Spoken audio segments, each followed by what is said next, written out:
Hi, welcome to Money Talks, the Journal Times online business show. I'm business reporter Michael Burke, and please forgive the sunglasses, but my guest and I are out on the rooftop patio at Envy today. Right. Kind of a cool place to shoot this.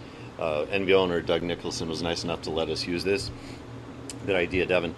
And my guest is Devin Sutherland, Executive Director of Downtown Racine Corporation. Right. We're going to be talking about a really interesting study slash endeavor going on right now. Right. And but first, Devin, how long have you been with DRC?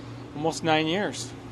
Wow. Yeah, came in the fall of 2003. I'm getting ready to put the plans together for my 10th Party on the Pavement Festival. Oh, and, wow. 10 years of that, too. Time really flies. Yeah, it really does. Yeah. And you were in Topeka, Kansas I was, before that. right. Yeah, yeah. Well, today we're going to talk about something called the Hospitality Zone Assessment. Right. And which, by the way, I had a story in the Journal Times yesterday about this, so I'm a little familiar with it. This is a really kind of intensive and thorough look at downtown, but particularly downtown as a place for nightlife. Right. And let me just introduce the organization involved, and then you can tell us how this came about. But it's being done in concert with a group called the Responsible Hospitality Institute, based in Correct. Santa Cruz, California. And it's a nonprofit group, and they've done this with many cities: Tempe, Arizona, and Austin, and San Francisco. And so we're in good company. And recently Milwaukee and Green Bay in the that's right. state of Wisconsin. And Madison too, as right? well, right. Yeah, yeah. So the goal of all this is to create something called the sociable city, which is a really interesting concept. So what was the start of all of this? About 12 months ago, I was in Milwaukee at a meeting. It was hosted by the president of the Milwaukee Bid Association, and she brought in Business Improvement District from Milwaukee to the downtown area. And then she brought in a guest speaker from the Responsible Hospitality Institute to talk to us about what was happening in downtown Milwaukee and what they were doing.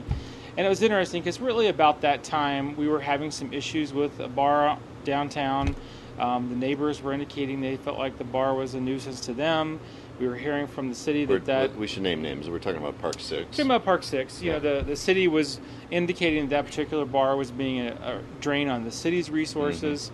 We were also, as you step back and think about what's happened in downtown the last 5, 6, 7 years, not even going back as far as 10, we've added about 14 to 16 new bars and restaurants. That's amazing. And we've added several hundred new housing units.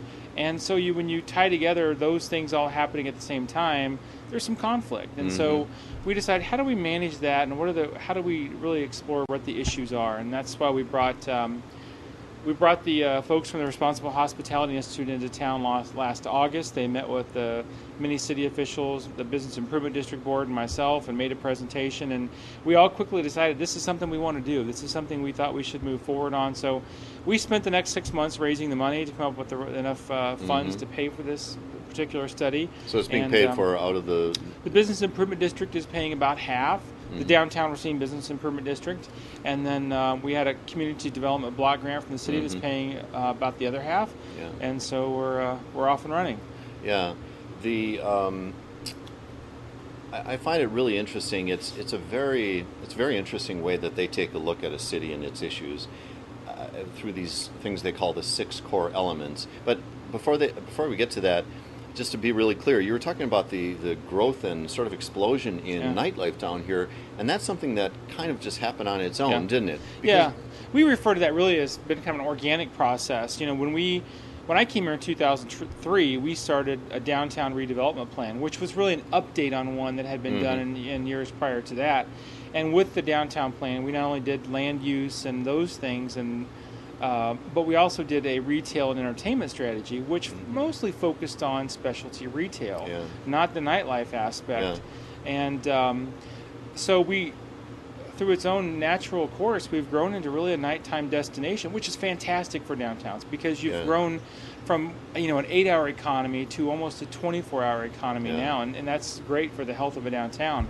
But if you step back and you think about what's happened in those few years, Sticky Rice, Blue Rock Lounge, the beautiful place we are here at Envy, Joey's on 6th, McCullough's, Pink Magnolia, several restaurants. The soup, the lounge, all of those places are new to downtown, and they're not just businesses changing names or ownership. Those are new dining and entertainment destinations.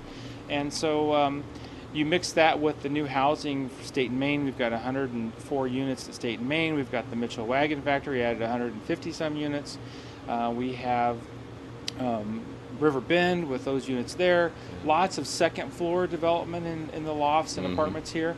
And so all of that has really happened pretty quickly. Yeah.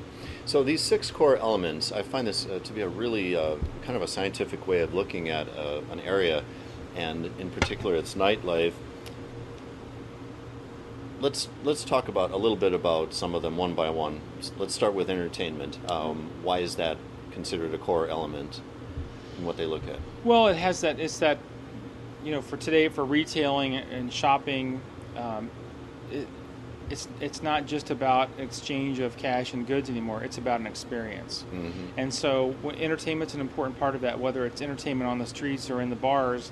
In restaurants, we need to assess what's happening. What is bringing those folks to downtown on the evening times to patronize these types of businesses? So, and how does that entertainment impact those who are living here? Yeah.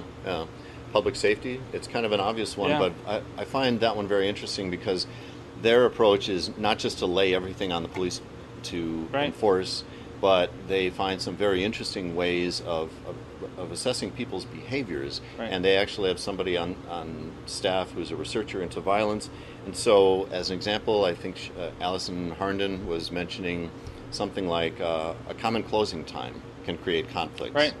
And so they find ways of addressing that, for example, through either staggering closing times or transportation to get people out. And you've really talked about some very issues we've had here.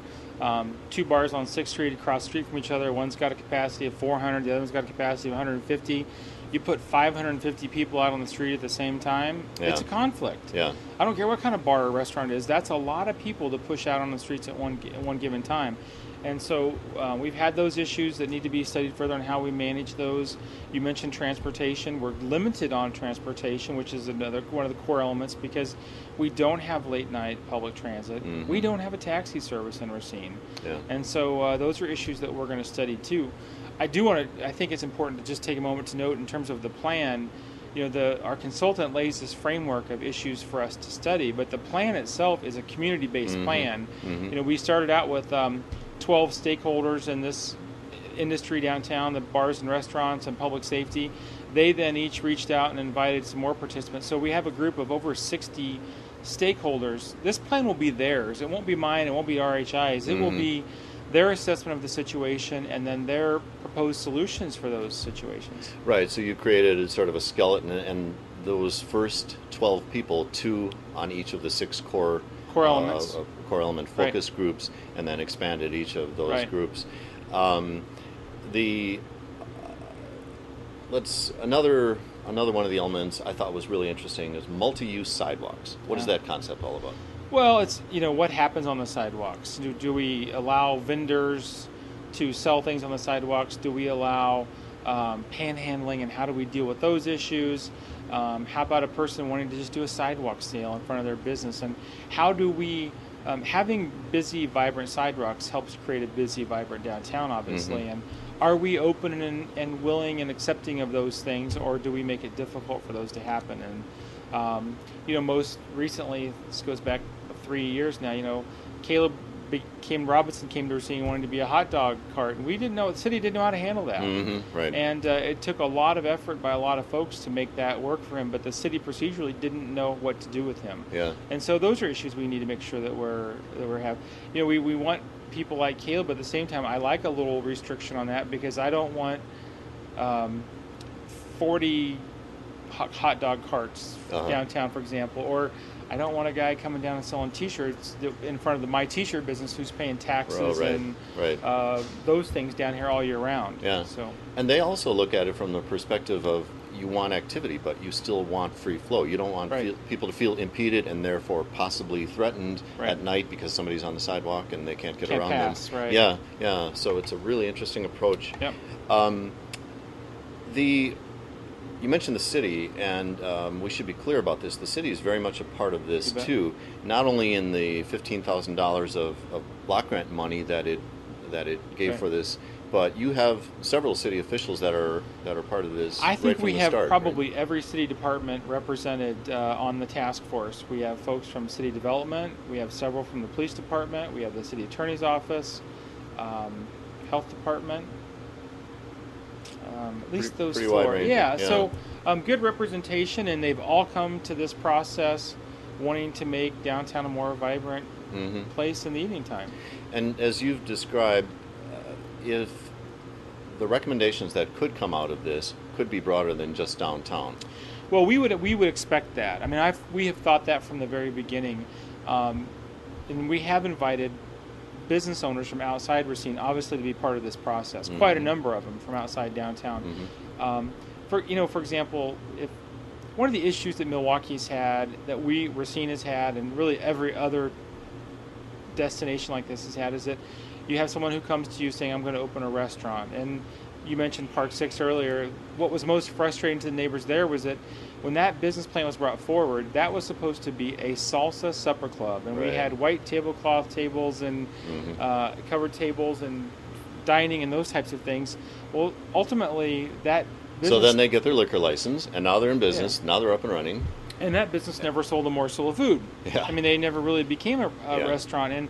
And it's tough because you have to understand a business's need to modify their plan to be successful. Things change. We understand that. But at the same time, we want to make sure we're managing a healthy economy and not being a disruption to the neighbors. So I think that's one of the issues that came forward, was how do you keep that from happening? And so Racine, ultimately, if we feel that's an important issue in Racine, or the committee does, I think we'll look at the city ordinances, or at least the processes for issuing liquor licenses, and then maybe make some changes there, which obviously is a citywide change. Yeah. I was impressed by the incredible detail of their approach. We're talking about things like cigarette butt litter could be an issue. You know, something maybe people look past, but if it's a problem, it's a problem, and then how do you deal with that? And as you pointed out, since Wisconsin banned smoking in bars and in public places, now you have more of a problem with that, right? You're right, absolutely. And you can't just set out any kind of receptacle for it. You have to think about what kind of receptacle and what happens to those. So it's a really detailed approach. She also mentioned, I thought this was interesting, she was saying a city like Racine is good at managing special events. And you would never have a special event without porta potties. But she was saying every Friday night and Saturday night, in a way, is a special event. But closing time comes, where are the public bathrooms? Right. And so that's the kind of detailed and I suspect historically Racine probably had public bathrooms downtown, and we got into the 60s and 70s, and we thought for public safety we should remove them. But it ties in with your comment earlier about it's closing time. We're going to send 3,000, 4,000, 5,000 people out of these bars at closing time at the 20-some establishments.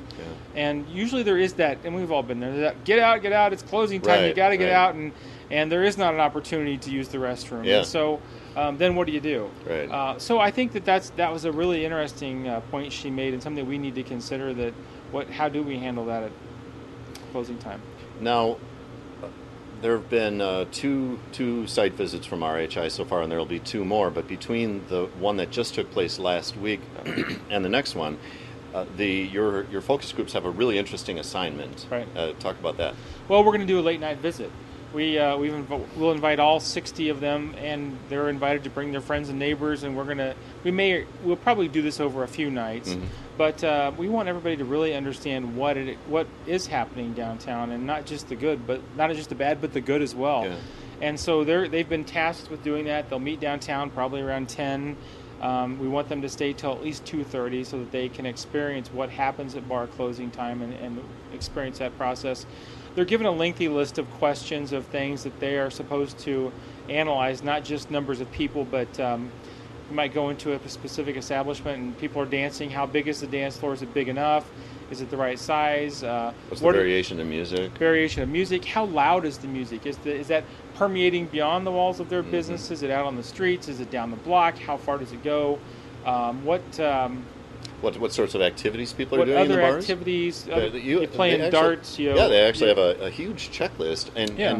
and it conforms to all 6 of those categories. Right. And in each category, Yeah. what are some examples? We talked about the music, the dance floor. It asks about our panhandlers on the street. Are the streets well lit? Is there yeah. parking available? Did you feel safe walking? Yeah. Again, what were your food options? Did you want to go out and get a bite to eat after the bars closed? So it's pretty extensive list. Speaking of are places well lit, another concept they look at, and this is another example of how they address the issue of violence or safety, however you want to look at that. They look for dead zones, and a dead zone can be something. It can be a daytime business, but they shut all the lights off at night, and now you're walking down the sidewalk and you're walking past this dark place, and so that's just an example of the really broad approach. And that's a very common concept in urban planning, and you'll see not only dead zones but parking zones. Downtown currently zoning would not allow you to put a parking lot on Main Street or 6th Street or in our primary retail area. You're traveling up 6th Street. We have a challenge with this at all of our special events, is that you get to those areas, there's a large parking lot on both the north and south sides of 6th Street in the 300 block. And so all of a sudden a person has to cross this large expansive parking lot, and there is this psychological barrier to that happening. It's not, we'd much prefer to have storefronts there than a parking lot. Yeah.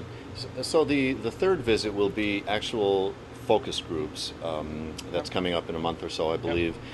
With each of the groups, and those will be, how would you describe those sessions? They'll be brainstorming sessions. They'll be reporting back on what they saw on the walking tour. All of the above. We will. When the consultant was here last week, we did kind of a SWOT analysis with our task force to begin with. What are the strengths and weaknesses? That will help them identify some real issues we need to drill down on and be specific about.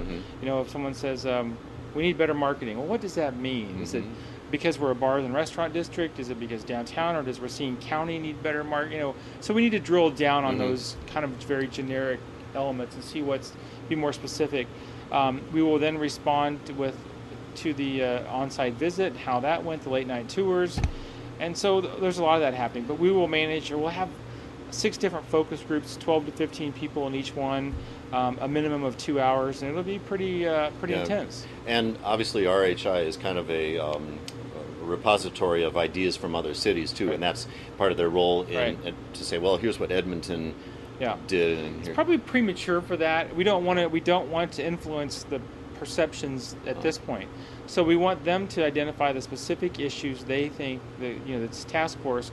What are the issues you feel need to be addressed, and then we'll respond later in a report to those issues based on the data and information RHI has. But at this point, we want it to be their work, not someone else's. Okay. And then there will be the 4th and final visit, which will be a presentation to the entire group. Findings, recommendations, and things even like that. Then the plan is done, but then the work starts because the main piece of our plan is an implementation piece, and so we'll have a 90-day. 120-day, and then a little longer-term strategy plan of issues to be resolved by that same group of 60 folks. By the way, anybody who's watching this can get an even better sense of this group by going to rhiweb.org. I was very impressed with website. That. Really impressed with that. I know you're hopeful about this in general. Is there one particular thing you're really hoping comes out of it, or one particular issue? I think at the end of the day, we just want to continue having a safe and vibrant community, not just downtown, but Racine as a whole. And we certainly have a great district already. If you came down on a weekend, there's several thousand people having a great time, and we don't want people to feel like this is going to be some process to eliminate bars and restaurants, because it couldn't be further from the truth. We've really embraced this concept of a nighttime economy. In fact, while we don't have the exact numbers yet, I would guess the economy after 5 has outgrown the 8 to 5 economy downtown. And so we want to continue building upon those strengths. And that trend is going to continue this year. We have 3 coming businesses which fit exactly into that category. You want to 3 new restaurants opening up in August. Briefly mention each of those? Sure. Yeah, we have Dewey Sports Bar and Grill opening at the corner of 6th and Main Street coming in August. The old bookstore The location. old, years ago it was the bridal shop, and then it was Martha Merrill's after that. It's Right. a great location, Yeah. beautiful spot. We also have Taos Chili opening up at 6th in Wisconsin, and they're going to do a fantastic job with soups and salads and sandwiches and lots of smoked meats, and it's going to be really nice there. And we also have Vero's International Cuisine, which is kind of a Caribbean-style restaurant opening at 211 6th Street in August. And so 3 more fantastic dining places to really fit in with the mix of what's happening. Yeah. Today is the 26th of June, 2012. You're in your 11th year of the public art? 11 years, yeah. And this year's, I think, is just fantastic. The ones thank I've you. seen. The trunks and the trunk show, are people responding well to this? People love it. I think I had a brief discussion about the special events yesterday, and I really think that probably played a small role into the creation of this nighttime economy and dining entertainment. It's not just public art, which has brought thousands of people each year. We've got 10 years of Party on the Pavement coming up this year. Yeah. We've added First Fridays in the last 5 years. We've really And that's been really successful. It's been great, very successful. In fact, used to be historically, Party on the Pavement was the single biggest day of business for most of our retailers. Some of the First Fridays are creeping up on those numbers. It's a great day for some. Yeah. We've really beefed up gallery nights, and so we continue to build upon that entertainment piece and sidewalk activity through all those events. Anything else to look forward to for downtown? Just a lot coming up. We've got the 4th of July weekend coming up pretty soon, yeah. and of course the parade will be coming through downtown. We have, I mentioned Gallery Night, which is going to be fantastic this year on July 14th. We've got a troupe of live statues coming from Michigan to be kind of Live statues? Live statues. Seems And, like a contradiction in terms. We have over 200 artists will be on exhibit that night in downtown. Wow. So it's going to be a great night. We have First Fridays coming up again next week, and so it's just a great time to be downtown. Yeah, great. Well, thanks a lot, Devin, for Yeah. being with me. This has been Money Talks. Devin Sutherland from Downtown Racine Corporation. I'm business reporter Michael Burke. Thanks for being with us.